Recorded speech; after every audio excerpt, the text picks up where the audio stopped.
Now let's dive deep into this big LGBTQ plus story for today. I'm Edward Otto-Zelke, and let's queer up the USA view. WorldPride DC issues travel warning for trans visitors. With WorldPride just weeks away, all eyes are on Washington, D.C., but the mood is not celebratory. On Friday, Capital Pride Alliance, the team behind WorldPride 2025, released safety guidance for international visitors, especially transgender and non-binary travelers. Their message? Stay informed, travel cautiously, and weigh the risks carefully. The group said, quote, "We recommend that travelers considering entry into the United States make an informed decision based on the potential risks involved," end quote. Citing recent federal policies under the Trump administration that could directly affect trans visitors, while passports with an X gender mark are still accepted internationally, a new U.S. State Department rule now requires visa applicants to list their sex assigned at birth.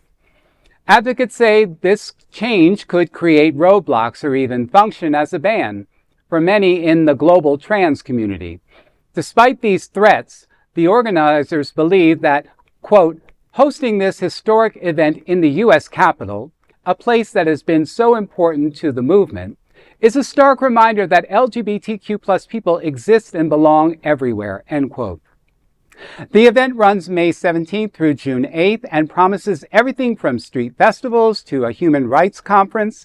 Behind the scenes, DC officials are ramping up security with aerial surveillance, NARCAN stations, de-escalation training, and more. The city has a strong record of hosting secure, large-scale events, and this time it's personal. DC's mayor official of LGBTQ plus affairs said, quote, "We are proud to welcome more than 3 million visitors to Washington, D.C. for WorldPride 2025.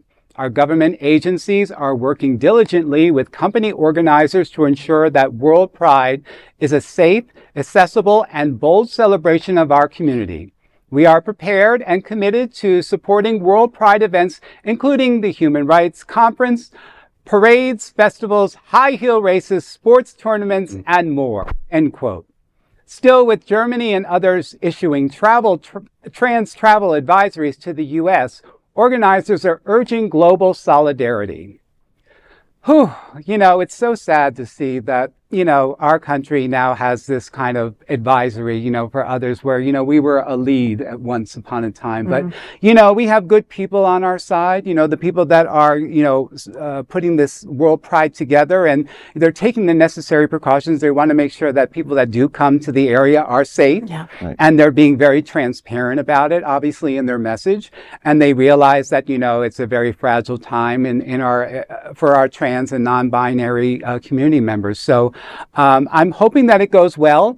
It's going to set a precedence on, all the other prides, I think, going forward, too, in terms of like what it's going to look like. So I just think that if you're yourself and you're being responsible and you're enjoying yourself, you really should not have any issues. But, always proceed with caution at any event, but especially now. It must have not been easy for them to release that statement. Right. No. Right? That had to be very difficult for them to do, right? But 3 million people are under their care, right? They're responsible, sort of, for 3 million people, right? God forbid somebody gets stuck here and sent to El Salvador.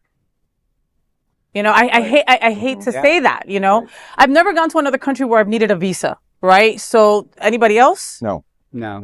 Okay, so I don't know how that exactly works. Right. So if somebody is applying for a visa to come here from Germany or from somewhere else, they would have to give their gender born at birth, Right. which would not match to what they look like, and then they would put themselves in some kind of jeopardy or some kind of danger. So that's why what you read was assess your situation, see how you feel about things, how safe are you, right? I mean, because I don't know how I would feel going to another country and putting myself through that. I'm not trans and I'm worried about going to another country right now It's absolutely, as a lesbian woman. When you've identified yourself as trans, especially if you're an international company and you're coming to the U.S. and they're asking you to take that X mark off and then identify yourself differently. Yeah. I mean, that's alarming for somebody. So yeah, I can understand how people would get upset wanting to come here. Yeah. Yeah. You know, I was watching a documentary the other day about China and how they do the face recognition on everyone, right? And they basically know, you know, if you are suspicious, if you are a threat, if you are part of any kind of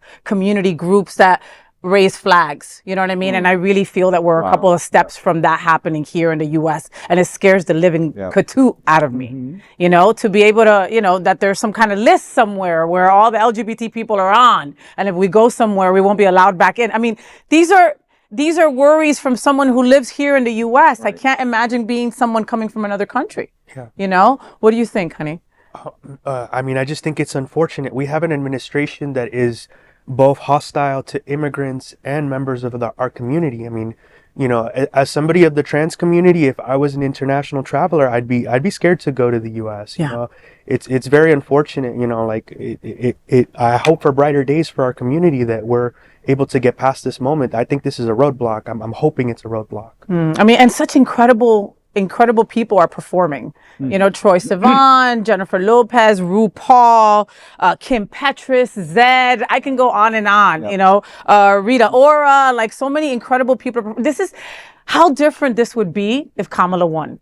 Can you just sit in that space for what? It's uncomfortable for me to sit in that space because I know it's not true, and it would be such a different whole story. You know, we would all be, hey, let's try to get there. Let's caravan. Let's figure it out. You know what I mean? Feel more celebratory, you know, and that's what it is. It's like, you know, it's kind of like we're walking into this very cautiously, and it doesn't feel like Pride. It doesn't feel like it normally does. But World Pride at that. Yeah. This isn't a national. This is World Pride. This is a big one. Right. You know, so basically, you know, I just think that, you know, if you're putting your best foot forward and you're going out there to have a good time, you will have it. Yeah. You just got to be safe. And you know, I think that the community will look out for each other and yes. like that. Yes. So I, you know, very good point. Very good our point. audience to look out for one another. Yeah. And you know, make sure and film everything. Absolutely. Film everything. And if you got there together, you leave together. I don't care about the hookup. I don't care about the hookup. You know who you are. You know who you are. That is the big LGBTQ story for today. There is no other queer nonprofit media platform like this in the entire world. Support our LGBTQ stories by subscribing and sharing Queer News Tonight.